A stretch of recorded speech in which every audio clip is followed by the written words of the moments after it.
નમસ્કાર. કમોસમી માવઠાની અંદર પડેલા વરસાદમાં ભારતીય જનતા પાર્ટીના મિનિસ્ટરો ખેતરોની મુલાકાત લીધી. ખૂબ જ સારી બાબત છે. આ પહેલા પણ આ રીતના અતિવૃષ્ટિમાં મુલાકાતો લીધી હતી. સહાય નામે કેટલું આપવામાં આવ્યું. મારા વિસ્તારના ઘણા ગામડાના નામ લઈ શકું. ગોબા, પીપળી, હિપાવડલી, આ વિસ્તારમાં અતિવૃષ્ટિ થઈ હતી. મેકડા, ફિફાદમાં, ત્યારે પણ આ રીતના ગયા હતા. હજુ સહાય મળી નથી. સહાય નથી જોતી, હક જોતો છે. સીધા જ દેવા માફ કરો. ભૂતકાળમાં 25,000 કરોડના વીમાના પડીકાઓ ખાઈ ગયા છો. આરસી ફળદુ કૃષિ મંત્રી હતા, હું ધારાસભ્ય હતો.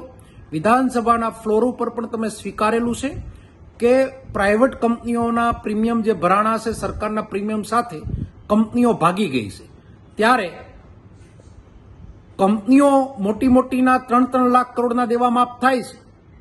ખેડૂતના દેવા માફ કરવામાં ક્યાં પેટમાં દુખે છે?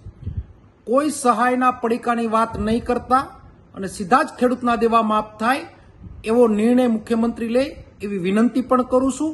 અને જો આમાં આ દેવા માફીમાં આગળ નહીં વધો તો સૌરાષ્ટ્રની અંદર ખેડૂતોનું આંદોલન ચાલુ થશે. એમાં કોઈ અટકવાનું નથી. આ વખતે ખેડૂતની એટલી મોટી વ્યથા છે કે ખેડૂતોને બચાવવા એ તમારી ફરજનો ભાગ છે. સૌ સાથે મળી અને ખેડૂતના દેવા માફ કરો એવી વિનંતી કરું છું. ધન્યવાદ.